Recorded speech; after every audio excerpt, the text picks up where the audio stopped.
eu quero dar início aqui à nossa reflexão, cujo tema desta noite da live de hoje será retomando o tema que foi a da nossa semana passada. E eu acho legal porque hoje eu tive conversando com pessoas que me disseram que estiveram assistindo, né, a live da semana passada, estiveram se inteirando do tema. Isso é muito bom, bacana. Creio, inclusive, que quem assim fez terá aqui uma riqueza maior dentro do que nós vamos trabalhar hoje. Embora quem assim não tenha tido oportunidade de fazer, fica aqui a recomendação.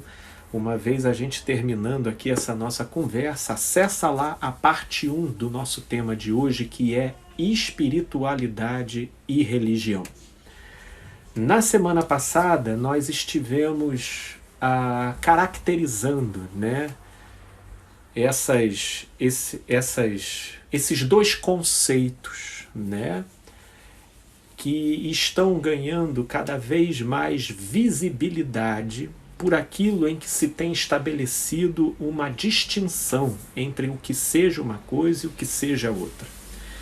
Entre o que seja uma confissão doutrinária, que nada mais é do que um conceito que o sujeito carrega, compartilhado por aquilo que um grupo maior de pessoas também pensa e age, daquilo que é absolutamente individual, íntimo, próprio da pessoa. Por vezes até na direção daquilo que um determinado grupo discorde ou pense diferente, mas nele opera na força de uma certeza, cujo resultado é o melhoramento do sujeito. É o desabrochar da individualidade na direção do exercício daquilo que seja a sua melhor versão na vida, ok? Diferentemente da religião, que por outro lado, quando não fanatiza o sujeito, ela condiciona o sujeito a uma domesticação comportamental, produzindo, né, uma clonificação, né, de comportamentos e de atitudes, onde cada segmento religioso vai, portanto, estabelecendo determinados traços característicos de uniformização de seus membros. Por isso, e alguns são tão característicos que, dependendo, né, do nicho religioso que o sujeito venha, você já consegue discriminar a igreja e a denominação que o sujeito frequenta pela roupa que ele veste, pelos jargões que ele utiliza na maneira de falar, pelo modo como ele se comporta no meio do convívio social, porque são características e traços que ficam estereotipados. E a religião, ela carrega essa presunção de estabelecer uma diferença em relação ao seu próprio grupo dos demais, não por aquilo que se estabeleça no coração, mas pela coreografia comportamental das visibilidades externas. Então, para eles, uma pessoa diferente é uma pessoa que fala diferente, que se veste diferente, que se comporta diferente, ainda que essa pessoa, em toda essa coreografia comportamental, ela carregue no coração uma série de amarguras, uma série de rigidez, uma série de medos, de pavores, de superstições, de limitações, de tudo aquilo que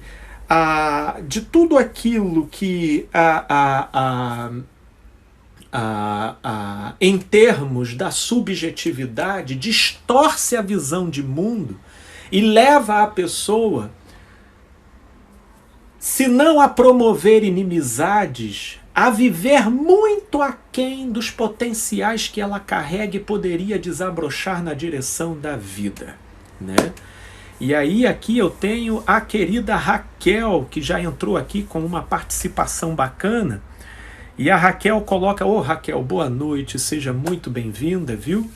E a Raquel coloca aqui, isso seria, por exemplo, um vocabulário crentez também. Exatamente. É isso aí, Raquel, é o jargão do gueto.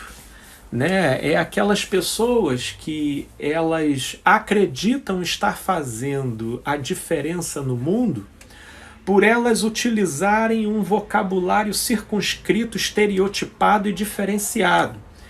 Então, elas dão a paz do Senhor bem alto no ponto de ônibus, para que então as pessoas tenham visibilidade que ali se encontra uma pessoa religiosa.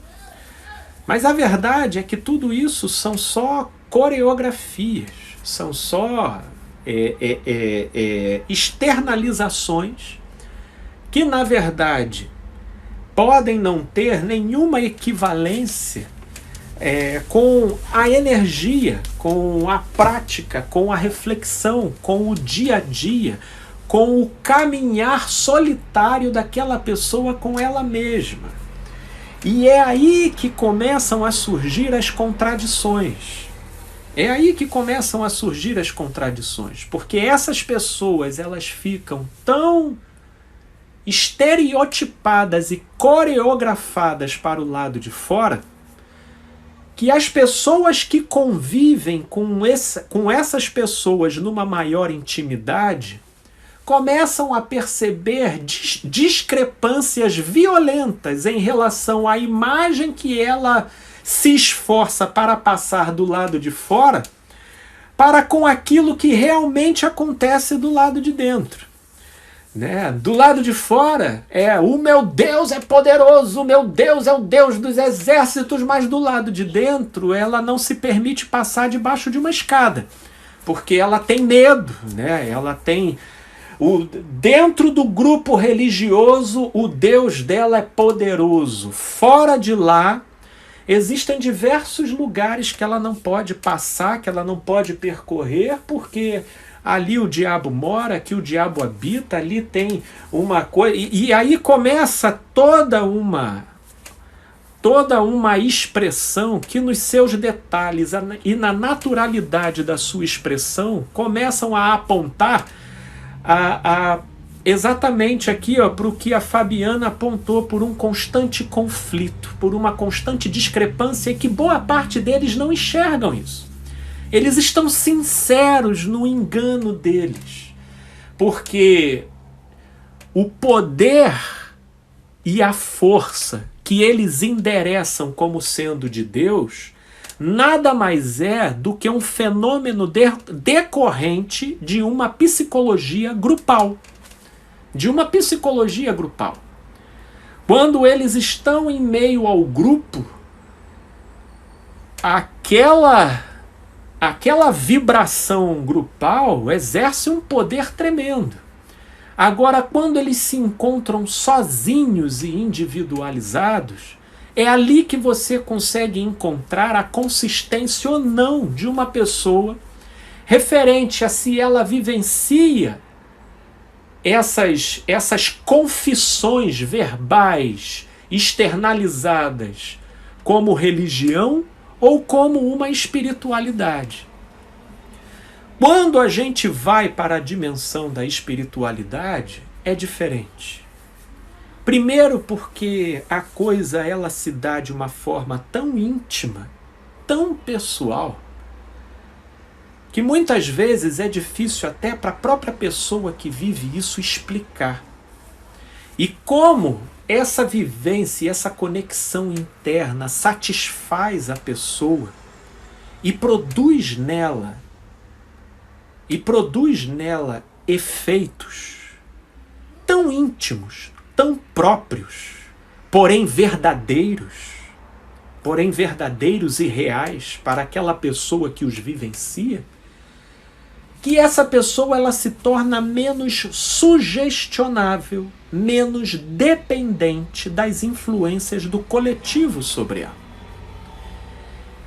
Tanto que, para aqueles que são dependentes do fenômeno coletivo para ter aquecido a religiosidade que carregam, elas olham para uma pessoa que possui uma espiritualidade e geralmente reputam ela como sendo uma ateia. Ali um ateu. Ele não acredita nada. E não é, e existe muito ateu que é muito mais crente do que muito crente que carrega na boca a confissão de uma religiosidade, porém algo completamente desconectado com a verdade que ele carrega no interior dele. Isso porque, na perspectiva do religioso, como tudo precisa ser coreografado e externalizado, porque é isso que faz retroalimentar a força psicológica que move as diretrizes da dinâmica religiosa ali.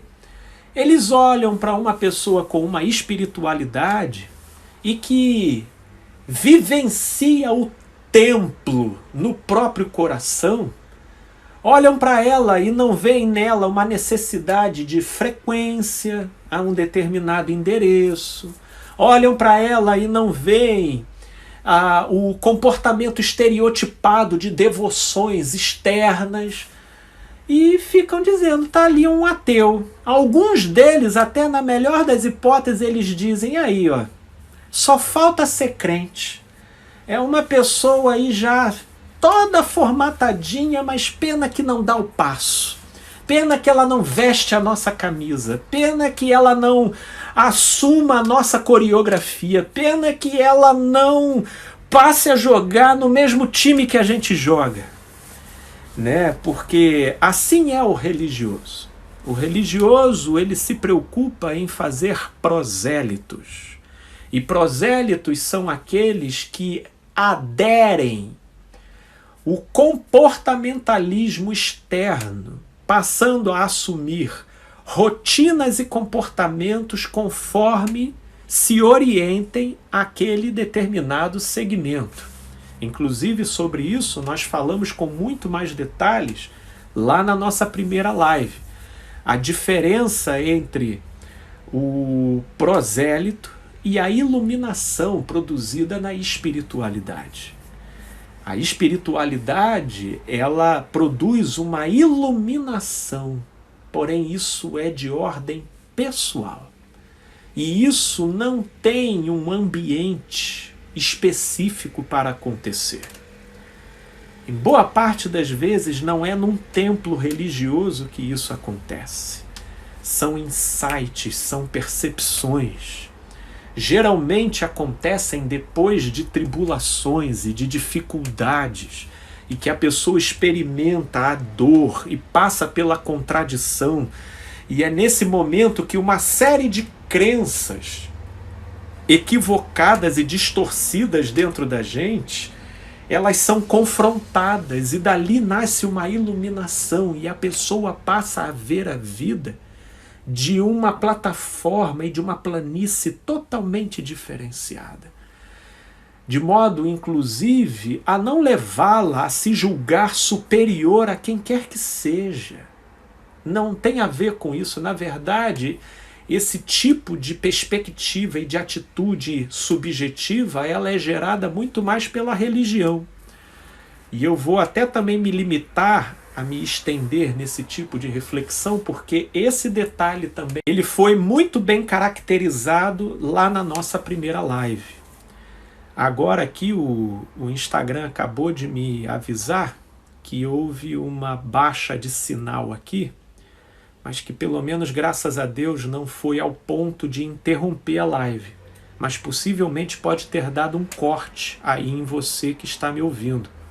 Mas eu creio que agora voltou, estabilizou, então vamos prosseguir com a nossa reflexão. A Raquel aqui, ela traz o seguinte... foi só um pequeno corte, né, Raquel? Ok. que bom. E a Raquel, ela traz aqui um seguinte acréscimo: o ambiente é a intimidade com Deus. É isso aí, Raquel. O ambiente da espiritualidade, ele não é composto de tijolo e de concreto. Ele não diz respeito ao espaço físico. Ele tem a ver com o coração.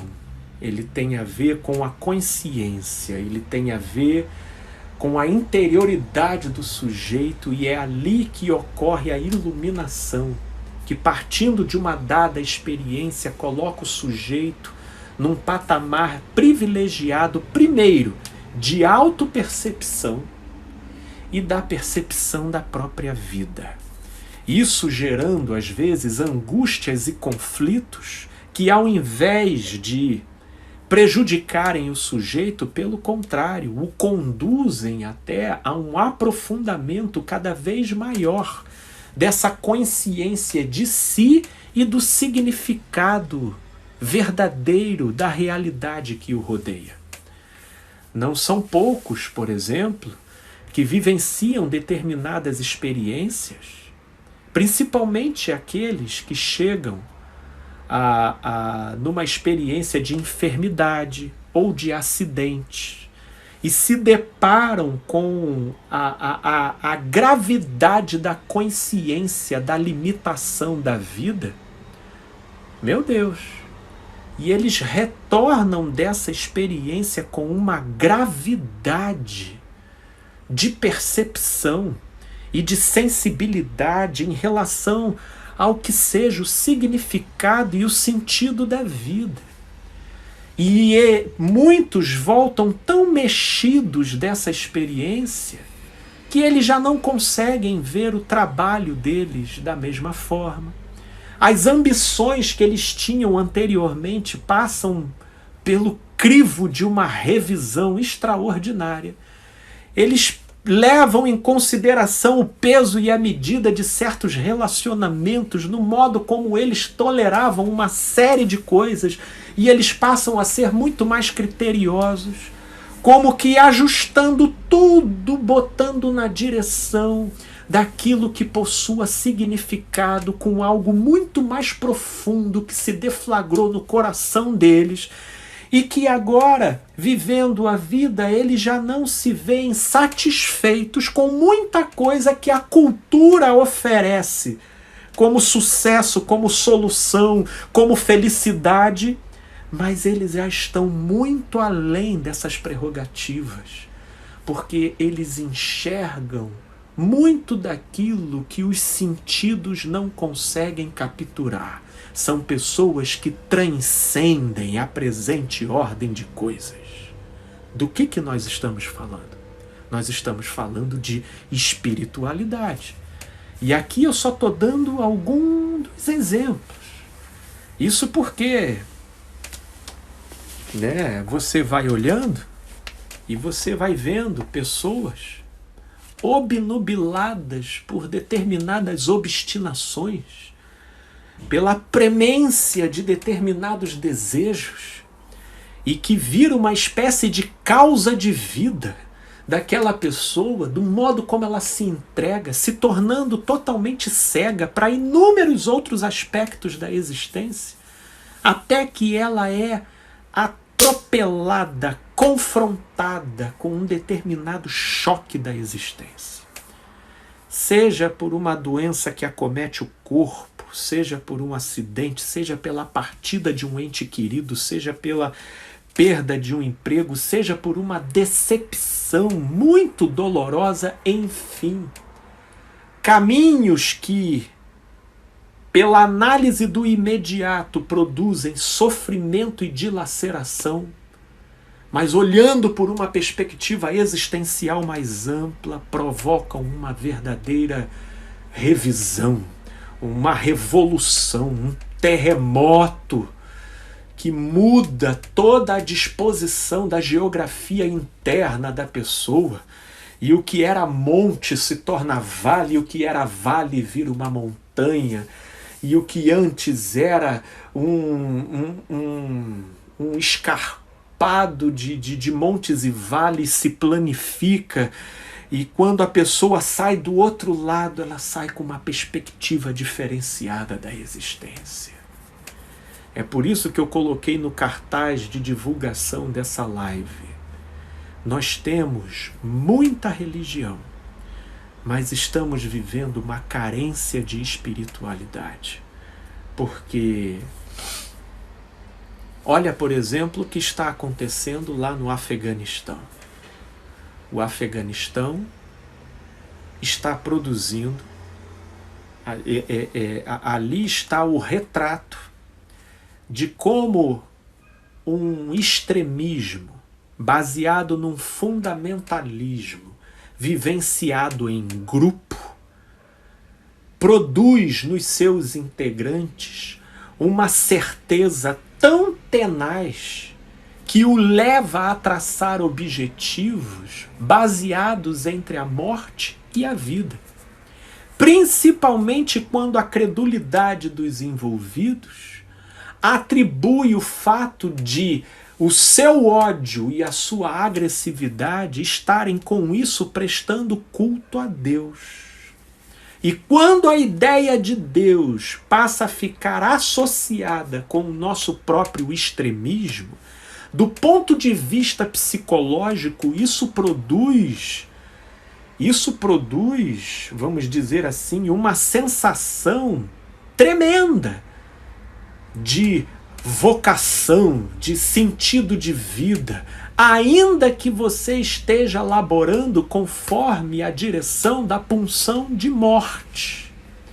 Mas para muita gente, e que é o caso do retrato social do Afeganistão, que é uma sociedade infelizmente caracterizada pela pobreza, pela corrupção, pela falta de recursos, e por todas aquelas mazelas que produzem as mais diversas dificuldades, acaba que o sujeito se vê envolvido em meio a essa psicologia coletiva. Isso é altamente hipnotizante. É uma lavagem cerebral que dá àquele sujeito que desde a sua tenridade viveu várias formas de rejeição e de privação, por vezes, dos recursos mínimos e básicos da existência, dá a ele introduz ele dentro de uma ambiência coletiva que desperta nele uma sensação de sentido de vida, de vitalidade, de uma causa pela qual viver e morrer. E esse é o lado sórdido desse engano, né? Porque muita gente, no vazio da religiosidade que carregam, precisam adotar certos extremismos para conferir conteúdo ao seu próprio vazio. Por isso que é justamente do solo da religião onde nasce o fundamentalismo, embora não seja esse o terreno exclusivo onde o fundamentalismo nasce. Mas não é de se estranhar que, mesmo que não seja do solo da religião, que o fundamentalismo tem, né, a sua fonte fértil para desabrochar, frequentemente quando o fundamentalismo nasce de outro terreno, como por exemplo da política, não demora muito para ele se misturar com o terreno da religião. Porque o terreno da religião, quando não é o que dá origem, é o que acaba fornecendo vitamina e material para o fundamentalismo crescer e se desenvolver. E por quê? Porque a religião, ela em si, ela não desperta espiritualidade. Conforme aquilo que nós dissemos na semana passada, né? Dentro da religião pode até existir algumas pessoas que possuem espiritualidade, Mas nem toda pessoa que possui uma espiritualidade está dentro de alguma religião. Ok? Isso porque não é fator sine qua non estar numa religião e ter, por conseguinte, o despertamento de uma espiritualidade. E quem assistiu tanto a primeira live quanto quem está me ouvindo aqui desde o início dessa presente live já consegue fazer uma ideia do porquê. Portanto, a religião ela se torna ali o campo fértil para o nascimento do fundamentalismo, conforme estávamos fazendo a afirmação agora há pouco. Porque como ela em si não tem o poder de produzir a espiritualidade, para suprir o vazio que fica requerendo um preenchimento dos seus integrantes por algo que produza neles uma razão de ser para ali permanecer, acaba que vem a tendência, surgem algumas tendências, ou da criação de certos modismos religiosos dentro dos segmentos religiosos. Aí vem o mover X, o mover Y, que vai ali tentando criar firulas diferenciadas para com isso produzir impressões inusitadas. E essas impressões inusitadas são associadas como se fosse a manifestação de Deus, mas na verdade é apenas uma experiência inusitada que está em curso, produzindo, portanto, sensações diferenciadas, ou a produção do fundamentalismo e do extremismo, colocando a pessoa para abraçar de maneira obsessiva uma causa que a leve a labutar contra o sentido da vida, atribuindo isso prestar culto a Deus. E aí para imaginar. Pensa no tamanho e na envergadura da missão que seja você se voltar com ódio para com todo o planeta, porque todo o planeta está endiabrado, só você e o seu grupo são iluminados, e então, portanto, se você não precisa matar os endiabrados, na melhor das hipóteses, você vai ter que silenciá-los, escravizá-los, assujeitá-los, prendê-los, maltratá-los, como forma de então você conferir a predominância desse Deus que você cultua, que nada mais é do que o seu egoísmo e os seus traumas não elaborados, e isso confere ao sujeito uma verdadeira causa de vida. E aí para imaginar um sujeito que já carrega desde a sua infância um complexo de rejeição e de inferioridade pelas sucessivas privações e humilhações que passou no curso da vida, e de repente ele entra para um grupo que o acolhe como se fosse uma família, e mais do que acolher, começa a insuflar no coração do sujeito que ele é, na verdade, um vocacionado, e que o ressentimento que ele carrega por aquilo que ele viveu não é o que ele precisa abandonar, pelo contrário, é o que pode se tornar num instrumento para ajudar Deus a derrotar os seus inimigos na terra. Parem logo para perceber que esse é o tipo de coisa que a pequena, que na verdade que revela a pequenez desse tipo de Deus, né? Porque um Deus que precisa de homens com metralhadoras para então poder ampliar o seu reino na face da terra, esse Deus está mais para o poderoso chefão, né?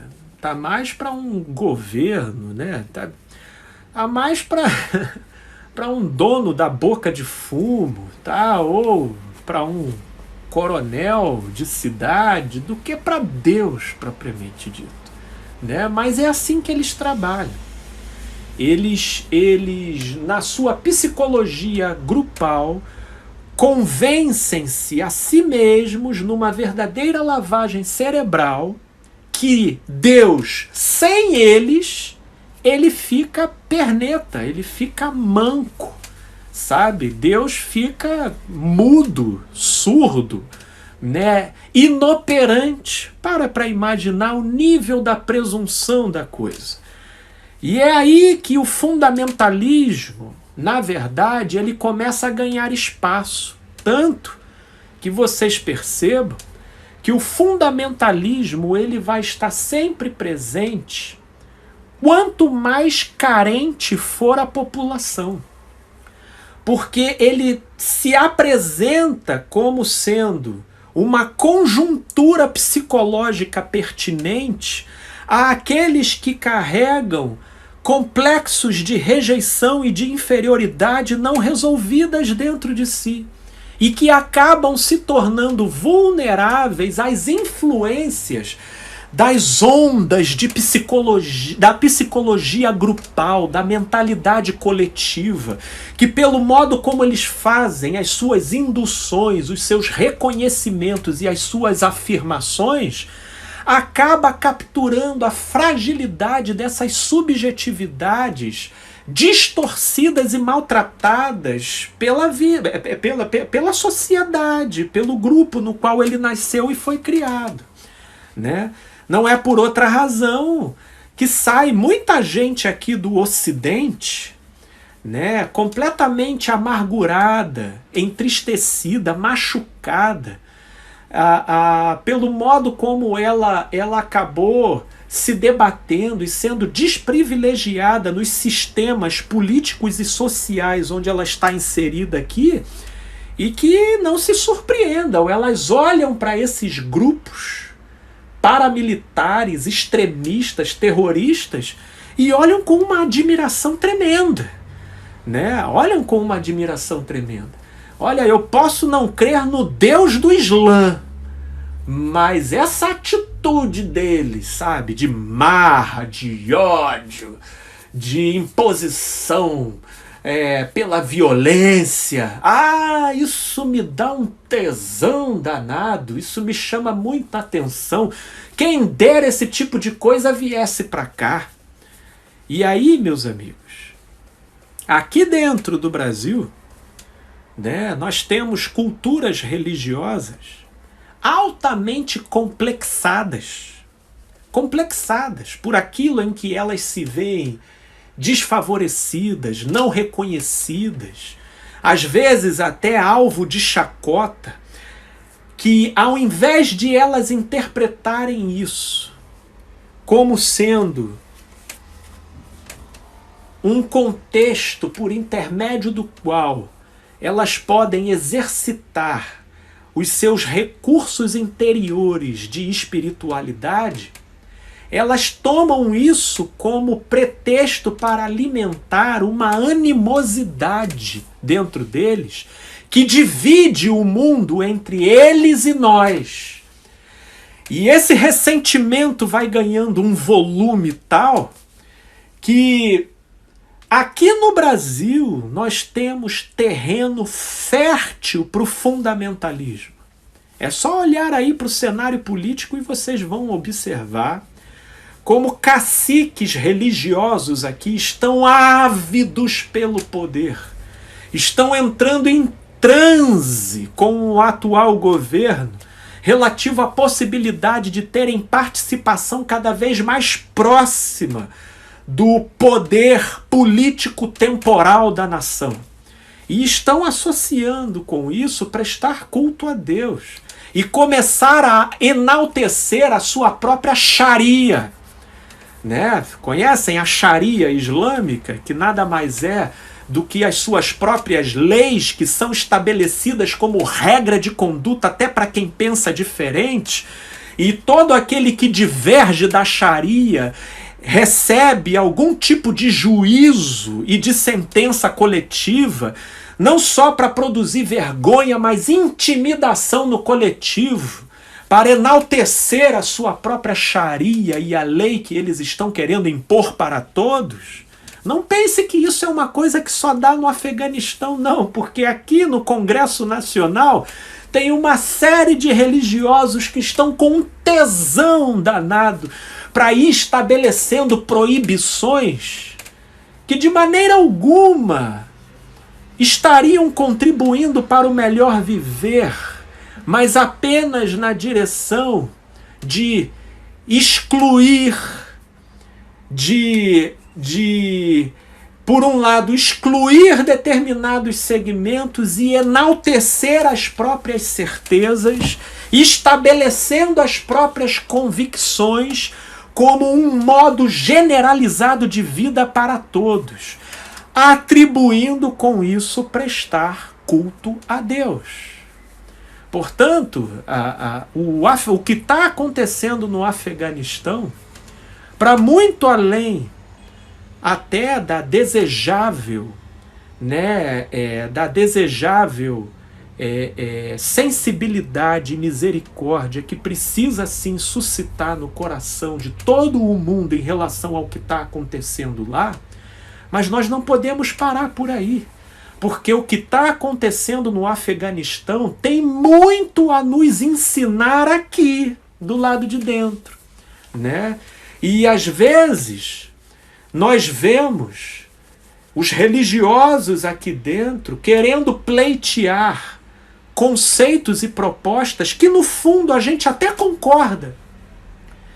Mas justamente porque a gente concorda, tem muita gente que não consegue enxergar a motivação que está por trás da defesa daquilo.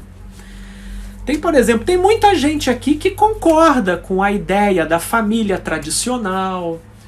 Tem muita gente aqui que não apoia o fundamentalismo, não, de maneira alguma defenderia o que está acontecendo no Afeganistão. Ela é contra qualquer tipo de extremismo, mas ela concorda com a família tradicional, ela concorda com certas coisas que são defendidas, né, pelo pleito da bancada religiosa que está predominando no Congresso. E aí, porque ela concorda, ela então não olha para o que está por trás disso. Ela não percebe as motivações que estão patrocinando isso. E aí, como é em cima de uma coisa que no fundo ela crê que não tem nada a ver porque ela concorda, o Brasil está cada vez mais por omissão cedendo espaço para fundamentalistas assumirem o poder. De modo que, me desculpe minha gente, mas nós aqui não estamos muito distantes de assistir o que ali no Afeganistão já está estabelecido de uma maneira bem desenvolvida, né? E não é de se pensar, né, que é algo muito distante ou que seja algo típico do Islã ou porque é o Islã, e que isso não possa acontecer só porque aqui o que predomina é a bandeira cristã. Porque em se tratar de religião, conforme nós estávamos refletindo e falando aqui, ela é o celeiro dos fundamentalismos e dos extremismos. Justamente porque ela, por si própria, não produz espiritualidade, para que ela então promova a continuidade dos seus integrantes dentro da sua bandeira, então, quando ela não fica de criar moveres e novidades, é então de lá que nascem determinados extremismos que pessoas não transformadas e não modificadas por uma espiritualidade saudável acabam por entender estar prestando culto a Deus, perseguindo pessoas, matando pessoas, desfavorecendo pessoas, diminuindo pessoas e promovendo divisão entre pessoas. E ela age assim, pressupondo estar prestando culto a Deus.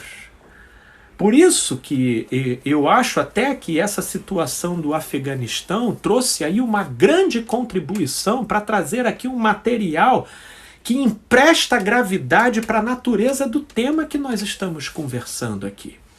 E isso tem que levar a gente a refletir, porque isso é muito sério, né? E se a gente, né, começa, seja por omissão, seja por passividade, a fazer pouco caso, porque querendo ou não nos fede nem nos cheira, e porque de uma certa forma ou de outra, aquilo que o sujeito está pleiteando, no fundo é uma coisa até que não agride os meus valores, então deixa quieto porque eu tenho outras coisas para me preocupar.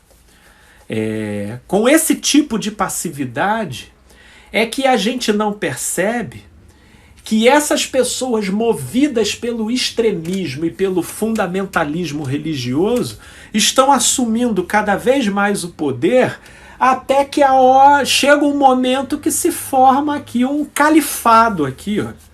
Aqui no Brasil vai ser um califado evangélico com um ayatolá lá em cima. E aí, meus amigos, escreveu, não leu, o pau comeu.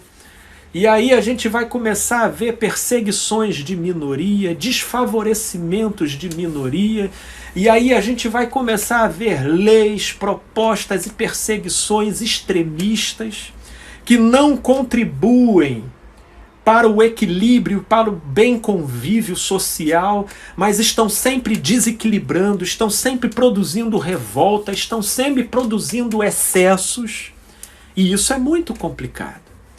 Né? Portanto, nós temos que despertar para aquilo que nos cabe.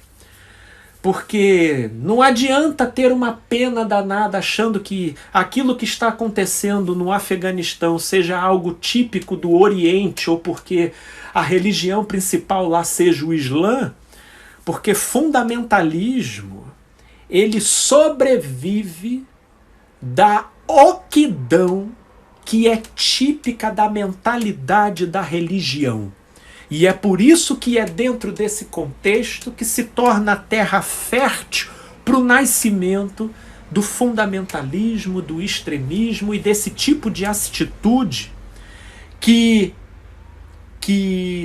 toma como causa de vida a perseguição, o ódio, a tirania, o detratamento de tudo aquilo que discorde daquilo que ele acredita.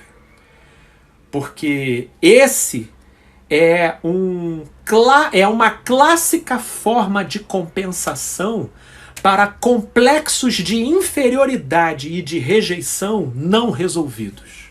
E que ao invés de o sujeito elaborar tais déficits pela fé, se permitindo mergulhar no amor de Deus pela via de uma espiritualidade saudável, ele toma o ódio pelo outro como uma causa para servir a Deus.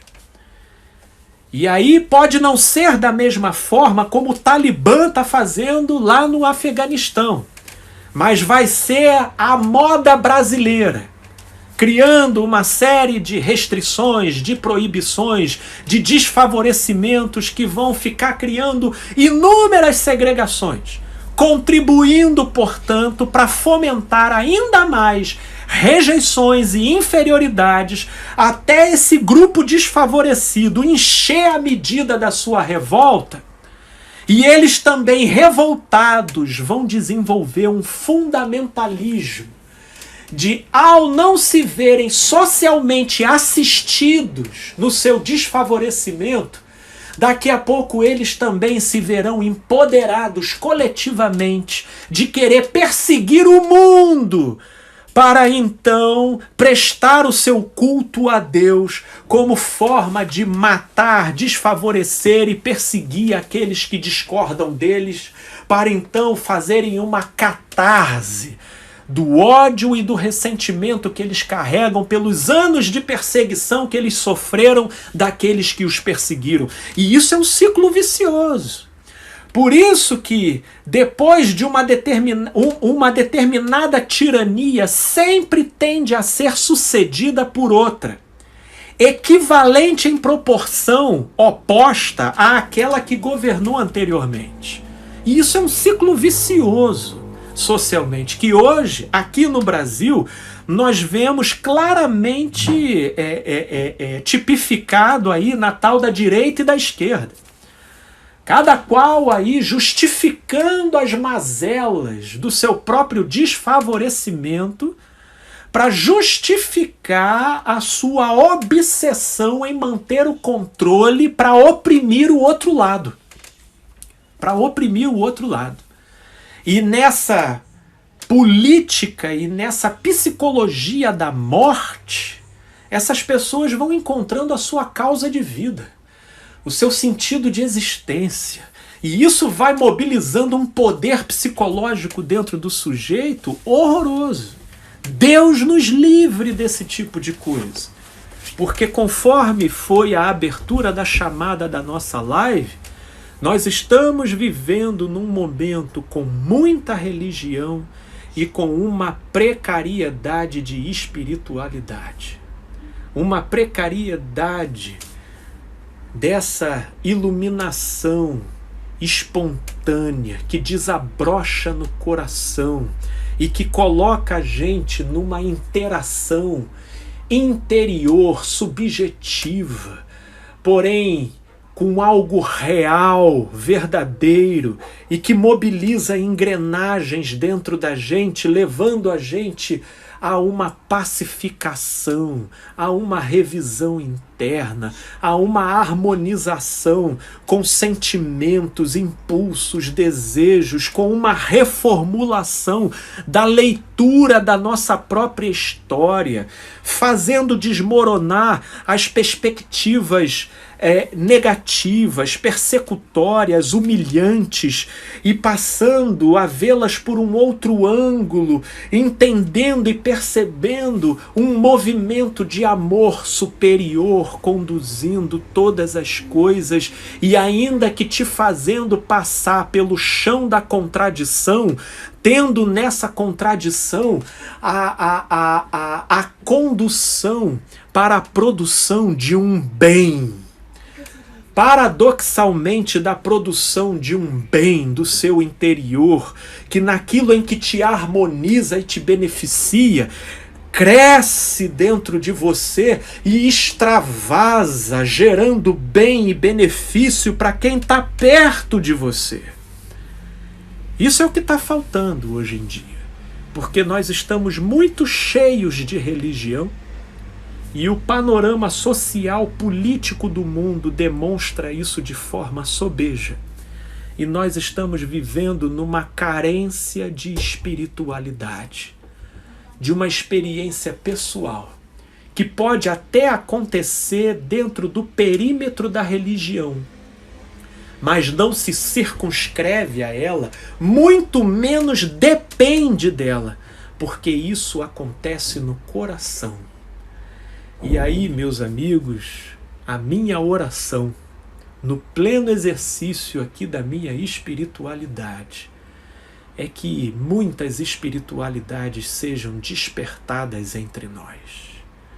Porque mais do que você ter o seu comportamento adestrado por determinadas rotinas, rituais e cerimônias, que se lhe tornem corriqueiras no seu dia a dia e nas suas semanas, o que eu desejo é que, ainda que você caminhe pelo vale da sombra da morte, você não tema mal algum. Que ainda que você suba ao mais alto céu, você tenha certeza de que lá você está acompanhado. Ou de que ainda que você faça sua cama no mais profundo abismo, você também creia que está acompanhado. Ou ainda que você se detenha no confim dos mares, que a certeza te invada de que até lá a mão dele te susterá. E de que essa certeza te pacifique relativo ao crer de que nem a morte, nem a vida, nem o presente, nem o porvir, nem a nudez, nem a fome, nem a espada, nem anjos, nem principados, nem potestades, nem criatura alguma pode te separar desse amor. Nem ao fato de você passar semanas sem ir num endereço religioso, ou sem que você tenha passado muito tempo sem abrir um livro religioso, ou sem que você esteja aí há muito tempo sem participar de modo ativo de uma coreografia ou de uma cerimônia religiosa, que mesmo assim você se permita crer, estar conectado a algo superior a você. E que isso te pacifique, que isso te harmonize, até mesmo com as contradições da vida que você carrega, até mesmo com aquilo que você olhe para trás e numa análise objetiva você conclua que tenha sofrido um prejuízo, mas que a partir disso você esteja sensível para perceber o quanto que isso fez desabrochar em você um discernimento mais diferenciado sobre você mesmo e a realidade. É essa espiritualidade que eu oro e que eu desejo para que nasça, para que nisso possa se abrir as portas para a produção de pessoas que tenham medo, mas não sejam escravizadas pelo medo. Tenham pretensões, mas não sejam escravizadas pelas próprias ambições. Que possuam bens, mas não sejam possuídas pelo bem que possuem. Que possam discordar do diferente, mas não despertem ódio, animosidade e ressentimento por quem caminha em caminhos diferentes. Possa despertar empatia por aqueles que padecem sem se fazer indiferentes, né? Meus amigos, esse é o meu desejo e essa é a nossa carência.